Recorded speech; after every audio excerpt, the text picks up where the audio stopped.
मैं doctor R.L. Kosare, सहायक प्राध्यापक अर्थशास्त्र, चंदूलाल चंद्राकर शासकीय महाविद्यालय धमधा, जिला दुर्ग, छत्तीसगढ़।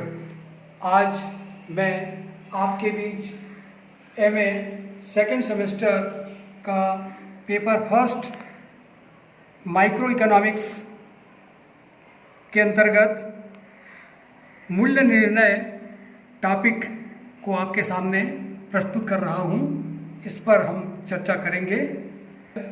निर्णय का अध्ययन हम निम्नांकित शीर्षकों के अंतर्गत करेंगे। पहला, प्रस्तावना। दूसरा, मूल्य निर्णय से आशय। तीसरा, मूल्य निर्णय के संबंध में अर्थशास्त्रियों के विचार। फिर लास्ट में देखेंगे निष्कर्ष। आते हैं प्रस्तावना के अंतर्गत। जैसा कि हमें मालूम है कि कल्याणवादी अर्थशास्त्र में समाज के सभी व्यक्तियों के उपभोग, उत्पादन, विनिमय, वितरण एवं राजस्व का अध्ययन करके ऐसी नीतियों का निर्माण करना होता है जिससे आधुनिक कल्याण में वृद्धि हो। इस प्रकार कल्याणवादी अर्थशास्त्र हमें यह बतलाता है कि हम ऐसी नीतियों का निर्माण व क्रियान्वयन करें जिससे समाज के कल्याण में वृद्धि हो।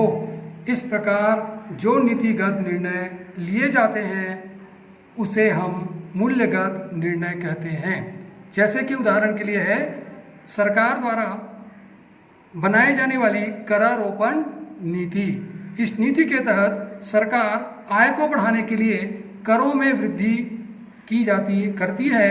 तो ऐसा करते समय सरकार को इस बात का ध्यान रखा जाना चाहिए कि करों में वृद्धि से करदाता की क्रय करने की वस्तुओं सेवाओं को क्रय करने की शक्ति में कमी न हो तथा उसकी संतुष्टि पर प्रतिकूल प्रभाव ना पड़े और आर्थिक विकास की गति में वृद्धि होता रहे। बिंदु पर मूल्य निर्णय से आशय। ऐसे समस्त नीतिगत निर्णय और कथन जो अनुशासनात्मक, प्रभावकारी तथा मनवाने का कार्य करते हैं जिसे हम मूल्य निर्णय कहते हैं।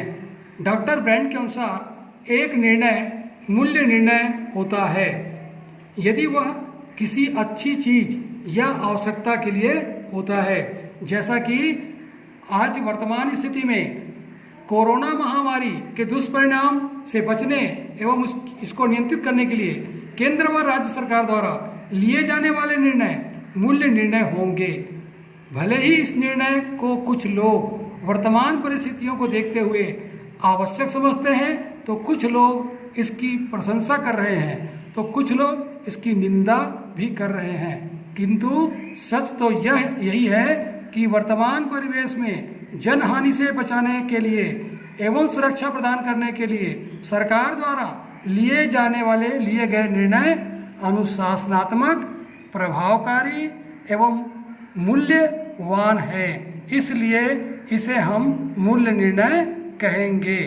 तीसरी कड़ी में देखते हैं मूल्य निर्णय के संबंध में अर्थशास्त्रियों के विचार। इस संबंध में पहले विचार है नवप्रतिष्ठित अर्थशास्त्री प्रोफेसर मार्शल प्रोफेसर पीगू का विचार है कि उपयोगिता मापनीय है।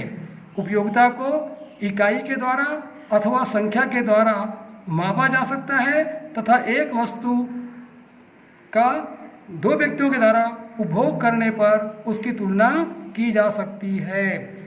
इस के द्वारा समान क्षमता सिद्धांत, आय वितरण नीति को अपनाने पर बल दिया गया है। आगे चलकर देखते हैं दूसरी विचारधारा के अंतर्गत। किंतु वहीं दूसरी ओर रॉबिन्स ने मार्शल एवं पीगू के उक्त विचारों से सहमत नहीं थे। उनका कथन है कि सभी व्यक्तियों की स्थिति चूंकि एक जैसी नहीं होती है, कुछ की आर्थिक स्थिति तो बहुत अच्छी होती है और कुछ की आर्थिक स्थिति बहुत ही खराब रहती है।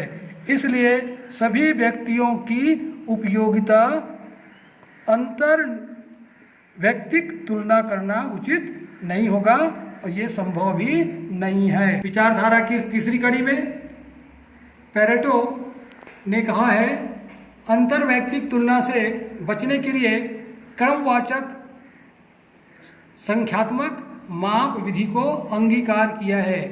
इन्होंने बताया है कि एक व्यक्ति द्वारा एक साथ 2 या 3 वस्तुओं की आवश्यकता होने पर व्यक्ति अपनी आवश्यकता की तीव्रता के अनुसार वस्तु को क्रम देता है और जो अनिवार्य आवश्यकता होती है उसको पहले क्रम में रखता है, उससे कम आवश्यक होता है उसको दूसरे क्रम में रखता है। इस प्रकार हम जो है व्यक्ति को विभिन्न वस्तुओं से प्राप्त होने वाली उपयोगिता का ठीक ठीक माप ना करके हम प्राप्त होने वाली उपयोगिता या आवश्यकता उसकी तीव्रता के आधार पर उसको हम क्रम में रख सकते हैं। आगे चौथे विचार पर प्रोफेसर कार्डोर हिक्स स्वीटोवस्की ने दक्षता विचारों के आधार पर इस नीति विषयक संस्तुति की और एक क्षतिपूर्ति सिद्धांत का प्रतिपादन किए हैं, जिसमें उन्होंने ये बताया है कि एक नीतिगत परिवर्तन से लाभ प्राप्त करने वाले हानि प्राप्त करने वालों की क्षतिपूर्ति कर सकते हैं। अर्थात उनका कथन है कि एक नीतिगत परिवर्तन से लाभ प्राप्त करने वाले हानि प्राप्त करने वालों की क्षतिपूर्ति कर सकते हैं। अर्थात जिस व्यक्ति विशेष को लाभ मिला है वह व्यक्ति अपनी आय से जिन व्यक्तियों को लाभ हानि हुई है उसकी भरपाई इस सिद्धांत के माध्यम से कर सकते हैं। इस प्रकार क्षतिपूर्ति के इस विचार में मूल्य सुझाव निहित हैं।